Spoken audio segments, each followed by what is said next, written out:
Mengapa buku penting untuk pendidikan? Nah, pertanyaan negara nih buat kita untuk jadi baik atau untuk jadi buruk? Sederhana ya, contoh buku. Sepakat nggak kalau buku buat orang jadi pintar?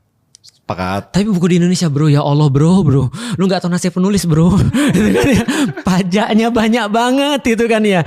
Dijual mahal lagi itu kan ya, karena pajaknya mahal. Ya orang belinya harus mahal juga di tempat-tempat negeri-negeri yang lain. Contoh ya, kalau nggak salah, Inggris itu satu orang beli 100 buku per tahun. Hah, serius? Iya. Itu banyak banget sih. Betul, sangat banyak sekali. Dibandingkan dengan penduduknya, Indonesia sangat rendah sekali. Literasi Indonesia itu adalah berapa? 0,06%. Iya, gila sih. Artinya adalah apa? Artinya satu orang nggak baca satu buku per tahun.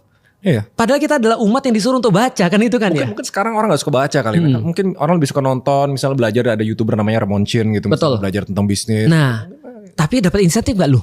Lu malah dapat problematika. Malah di komen. Nah, betul. Kalau lu dikasih insentif, coba bayangin, semua anak-anak SMP ke atas harus nonton Raymond Chin, misalnya di sekolahnya, atau semua anak-anak di ini harus dibekali buku ini. Nah, tergantung insentif pemerintah seperti apa. Artinya kalau kita bicara tentang masalah kenapa ulama-ulama dulu polimat, wajar. Zaman dulu misalnya di zaman Umar bin Khattab, ada orang menulis buku yang bermanfaat bagi orang lain, maka bukunya ditimbang dengan emas.